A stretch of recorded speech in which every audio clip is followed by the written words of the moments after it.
Ассаламу алейкум агайын туугандар, арыбаңыздар. Аты жөнүм Орозалы Жапар уулу. Мен кереметтүү Каракол лыжа базасында жүрөм. Караңыздарчы. Өзүнчө керемет. Кече күнү кар жаган. Кумшутай кооздукта бөлөнүп жүрөбүз, чаңгы тээп. Лыжанын кыргызчасын чаңгы деп коет эмеспи?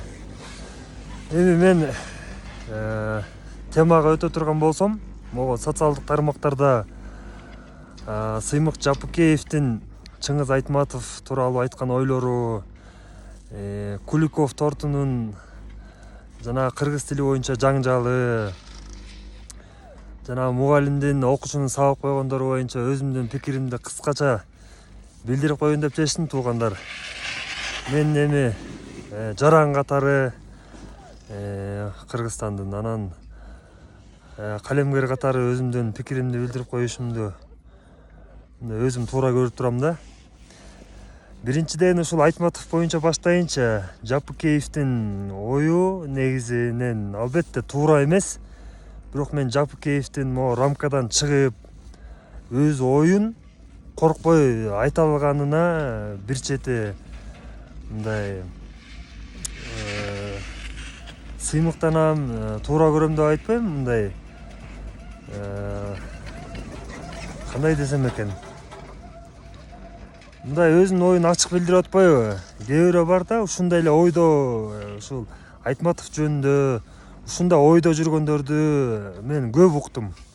Койчу, ошол Айтматовдагы кишиби дегендер, ошол дагы жазуучубу, ал болсо мамлекетти тоногон, анткен, минткен деп көп жалаа жапкандарды уккам да. Бирок алар тар чөйрөдө мындай жеке, а камерага келгенде алар көпчүлүккө батынып айта албайт. Жапыкеевге окшоп.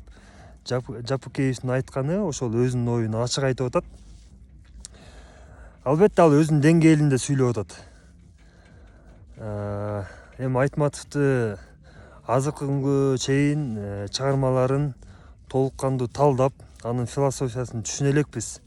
Дагы ким билет, кылымдар бою анын берейин деген оюн биз толук түшүнбөй чыгарбыз. Мен деле Айтматовдун күйөрманымын. Калемгер катары, окурман катары мен анын чыгармаларын дээрлик 80-90% окугам. Дээрлик ортодон жогору түшүнөм деп ойлойм да. Бир эле Жапыкеев эмес, жанагы Мыктыбек Арстанбек деген журналист агабыз бар го. Ошол кишинин деле мен Жамиля повесть тууралуу өзүнүн мындай терс пикирин угуп алып таң калгам да. Эми биз диний эле көз караш менен бир тараптуу эле карай беришибиз керек да туугандар. Айтматов Советтер Союзунда туулуп, ошол доордун идеологиясы менен, ошол доордун тарбиясы менен чоңоюп калган. Анан ал киши сөзсүз түрдө динди жазышы керек эмес да. Албетте динге каршы болгон эч ким жок. Жеке мен өзүм мындай динге болгон көз карашым туура. Бирок ошол эле Жамилябы, бетме бетпи, тиги кызыл жолук жалжалым болобу, жана башка биринчи мугалимби, айтор көпчүлүк чыгармаларында ошол эле Гүлсарат кээ бир сюжеттерди айтып атпайбы, динге туура келбейт деп. Эми баардык эле нерсе динге туура келе бериши керек эмес да. Ал Куран эмес, ал чыгарма, көркөм чыгарма. Ар ким өзүнүн деңгээлинде түшүнөт да туугандар. Мына Чубак ажы ыраматылык. Ал деле өзүнүн оюн эркин, коркпостон ачык айткан киши болчу.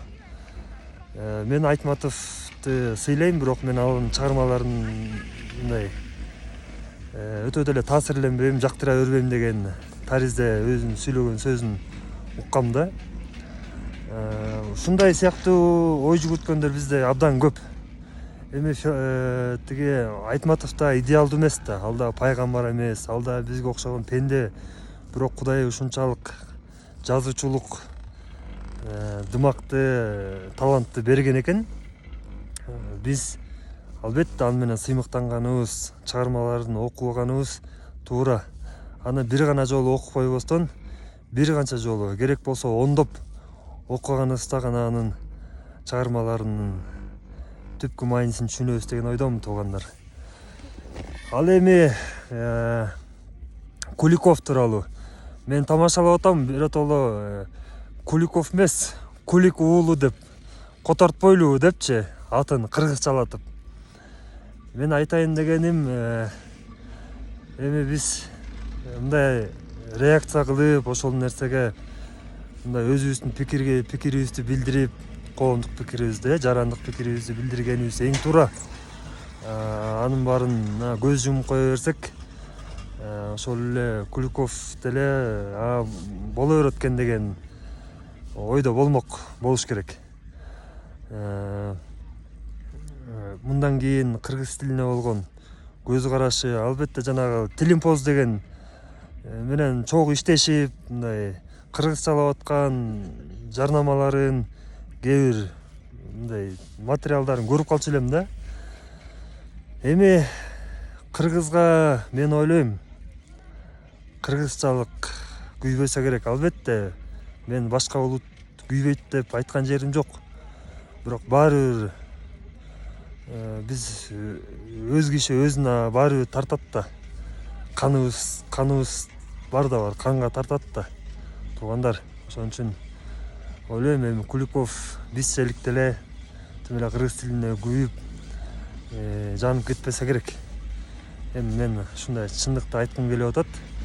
Биздин башка жарандарды коелу, өзүбүздүн кыргыз ишкерлер, кыргыз жарандары кыргыз тилинде сүйлөп атпай атабыз.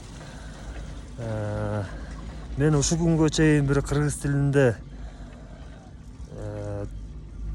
укмуштуудай бир дагы орусча сөз кошпой, адабий тилде сүйлөгөн инсанга жолуктура элекмин деп айтайын десем, жакын арада эле Адахан Мадумаров менен бир жолугушуу болду эле. Ошол кишинин кыргызча сүйлөгөнү мага кадимкидей таасирлентти, жакты. Бир дагы мындай толук бир дагы чет тилде кошпой, толук түрдө кыргыз тилинде сүйлөгөнгө аракет кылат экен да. Эми 100% эч качан болбойт. Адабий тилде сүйлөгөнгө аракет кылат экен. Мен ушул саясатчынын кыргызча сүйлөгөнүнө мындай баа берем. Ошол туугандар, эми жанагы мугалим боюнча деле айтайынчы, мен өйдө жака жакындап калдым, ошон үчүн оюмду кыскартканга аракет кылып атам да. Мугалим биз негизи таяк жеп жүрүп эле окуганбыз. Менин чоң атам дагы мугалим болгон, математик болгон.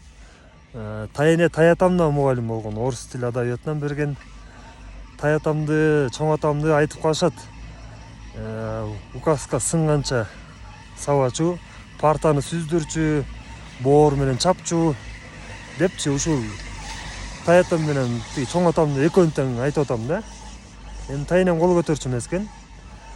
Аял киши болгондуктанбы. Анан жеке менин көз карашымды эми эки тараптуу карасак болот да.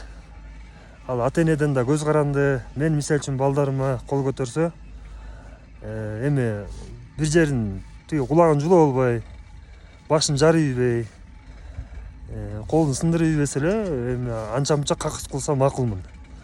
Мен деле 3-4 классымда мурдумду канатта чапкан класс жетекчим. Мен үйгө даттанып барган эмесмин. 50 жылда эл жаңы, 100 жылда жер жаңы дейт туугандар.